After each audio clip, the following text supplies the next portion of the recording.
Big TV భక్తి సమాచారం WhatsApp ఛానల్లో జాయిన్ అవ్వండి. అన్ని విశేషాలు ఎప్పటికప్పుడు తెలుసుకోండి.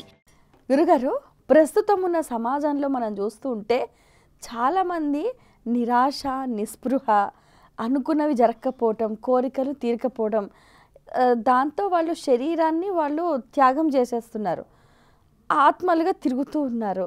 ఇలా ప్రతి ఇంట్లో ఒక ఆత్మ ఉందంటారా? ఈ రోజుల్లో ప్రతి ఇంట్లో ఒక ఆత్మరోధన ఎందుకు ఉంటుందంటే అమ్మా, నిస్సహాయత స్థితిలో ఉన్న ఒక కుటుంబం, అన్ని సహాయాలు చేయగలిగినా కూడా చేయలేని పరిస్థితుల్లో ఉన్నది ఒక కుటుంబం, నిజంగా అవసరంతో ఎదురు చూసే ఒక కుటుంబం. కాబట్టి ఒక ఆత్మరోధన ఎందుకు ఉంటుందంటే అమ్మ, నీ పూర్వీకులలో ఎవరో ఒకళ్ళు ఏదో విధంగా నీ దగ్గరే ఉండిక తీరదు. కొంతమంది మేము పుట్టం కానీ ఎప్పటికీ వీళ్ళని చూసుకుంటూ పోతాము అంటారు, అంటే వీళ్ళనే చూసుకుంటూ ఉండాలంటారు కదా. అలా ఆత్మరోధన ఒక కుటుంబానికి ఉండడం వల్ల ఏమవుతుందంటే అమ్మా, మనకి కొన్ని సందర్భాలు ఉంటాయి చేతి దాకా వచ్చి పనులు కావు, ఆ ఆత్మరోధన అంటారు. ఈ ఆత్మరోధన ఎందుకనంటే అమ్మా, ఇక్కడ మనం ముఖ్యంగా తెలుసుకోవాల్సింది కూడా ఆ పని వల్ల నీకు నష్టం జరగబోతుందేమో అనేది కూడా పరమాత్ముడికి తెలుసు. ఈరోజు బాగుంటుంది కానీ ముందు ముందు దెబ్బ పడుతుంది అనేది కూడా ఈ ఆత్మల వల్ల, పరమాత్ముడి ఆజ్ఞ వల్ల కూడా ఆ పని జరగకపోవచ్చు. ఒక విషయం. కొన్ని సందర్భాలు ఎలా ఉంటాయంటమ్మా, చెడుగా వచ్చిన వాళ్ళు ఫ్యూచర్లో మంచి అయిపోతారు, ఈ విషయము జరగవచ్చును. కాబట్టి ఏంటంటే ఆత్మరోధన ఒక సాధువులం కాబట్టి ఎందుకు చెప్తా అంటే అమ్మా, తృప్తి లేని జీవితాలమ్మా ఇప్పుడు ఉన్నాయన్నీ. గత 20-30 ఏళ్ళను చూడండి, తృప్తి లేని జీవితాలే.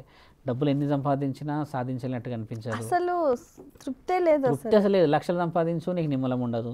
రోజు నువ్వు మంచి బలంగా తిను, నీకు నిమ్మలం ఉండదు. అంటే ఏదో ఒకటి మనకి లోటు కనబడుతూ ఉంటుంది. కాబట్టి ఆత్మరోధన అనేది ప్రతి ఇంటికి ఉండడం ముఖ్యంగా సమాజంలో ఈరోజు తెలుసుకోవాల్సిన విషయం. ఎక్కడైతే ఆత్మరోధన ఉంటుందో అమ్మా, అక్కడ ఏమవుతుందనంటే డబ్బు కలిసి రాదు, ఇది తెలుస్తూనే ఉంటుంది. ఒకసారి డబ్బు 6 నెలలు 7 నెలలు బాగా బాగా బాగా బాధపడ్డాక కలిసి వస్తుంది, కానీ అది నిలబడదు. మళ్ళీ ఈ ఆత్మరోధన ఉందని ఎలా గుర్తుపడతారు, ఏ విధంగా ఉంటుందంటమ్మా, దాంట్లో 100 రకాలు ఉంటాయి.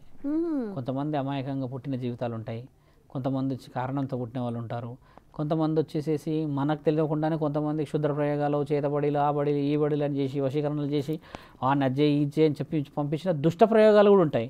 కాబట్టి నేను మొదట మీకు చెప్పింది ఏంటంటే, హోమాలు తర్వాత ఇవన్నీ చెప్పడానికి గల కారణం ఏంటంటే, హోమం ఇంటిలోనే ఎందుకు చేయాలంటే, ఇలాంటి గాలిలు వచ్చినప్పుడు హోమం యొక్క మంత్రాలు, హోమం యొక్క శక్తికి అవన్నీ పారిపోతాయి తల్లి.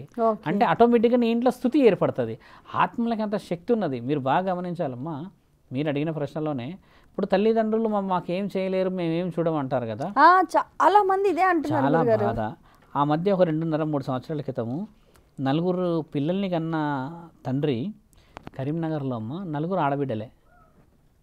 తండ్రి చనిపోయాడు. తండ్రి చనిపోయినప్పుడు అక్కడ కొరివి పెట్టేవాళ్ళు లేరు. ఎలా కొరివి? పితృదోషాల నుంచి మీరు అన్నట్టుగా పున్నమ నరకాల నుంచి కాపాడేవాడు కొడుకు కదా. కొడుకు లేడు, 4 బిడ్డలే కదా. ఆ 4 బిడ్డలలో 4కి 4 కర్మకాండలు చేశారంట. ఎత్తుకొని ఆ కుండ నుంచి మొదలుపెట్టి ఎలా ఎలా ఎలా ఎలా ఆడపిల్లలంతా అందరూ. కుండ ఎందుకు పగలగొడతారు మీకు గమనించాలి, సమయం వచ్చింది కాబట్టి చెప్తాము. నిండు కుండని ఎందుకు పగలగొడతారంటమ్మా, జీవితం నిండుగా ఉండి ఖాళీ అయిపోయింది కాబట్టి కుండ నీళ్ళు అయిపోయేదాకా తిరిగి లాస్ట్కి పడేస్తారు.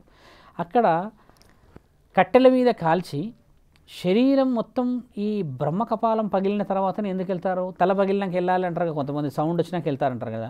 దాని ఉద్దేశం ఏంటంటే మా ఆత్మ ఇక్కడ నుంచి వెళ్ళిపోతుంది, ఇది బ్రహ్మ కపాలం. మీరు లాస్ట్ టైం మనం మాట్లాడుకున్నట్టుగానే నేను మరోసారి మీరన్న విషయ వివరణలకు వస్తాను. బ్రహ్మకపాలం అనేది చాలా ముఖ్యమైనది. అఘోరాలలో తల పైకి పెట్టి ఎందుకు చూస్తారంట అమ్మా, ఇందులో నుంచి ఆత్మ పరమాత్ముడి చరణాల దగ్గరికి చేరుతుంది వాళ్ళది. కాబట్టి బ్రహ్మకపాలానికి ఉన్న విలువల వల్ల కొన్ని ఇప్పుడు మీరు అన్నట్టుగా మీరు చెప్పిన ప్రశ్నలకి తల్లిదండ్రులు బాగా చూసుకోలేరని పిండాలు పెట్టలేము మేము, తర్వాత మా తల్లిదండ్రుల వల్ల మేము ఏం బాగుపడలేము, మమ్మల్ని కొట్టేవాళ్ళు తిట్టేవాళ్ళు అంటారు కదమ్మా. అది క్షణికమైన నిర్ణయాలే కానీ శాశ్వతమైన నిర్ణయం కాదు అది. బాగా డబ్బులు కలిగి ఒక్కసారి పతనం మొదలైనప్పుడు అప్పుడు గుర్తుకొస్తారు, నేను ఇది పెట్టలేను అది పెట్టలేను, దోషాలు రాలేవు, మంచి రాలేదు, చెడు రాలేదు అంటారు కదమ్మా. అలాంటి ఎందుకు రావాలి? నీ బాధ్యతలను సక్రమంగా నిర్వర్తిస్తే అన్ని పనులు బాగా జరుగుతాయి కదా. ఇప్పుడు చెప్పేది గురువులు, పురోహితులు, సాధువులు, తర్వాత పీఠాధిపతులు, ఆ గౌరవప్రదంగా ఉన్న పంతులు, వీళ్ళందరూ చెప్పేది ఏంటంటమ్మా, మీ దోషాలను మీరు తీర్చిదిద్దుకోవాలి అని అంటే పూజలు, శివ పూజ చేస్తారు, విష్ణు పూజ చేస్తారు, లక్ష్మీ పూజ చేస్తారు.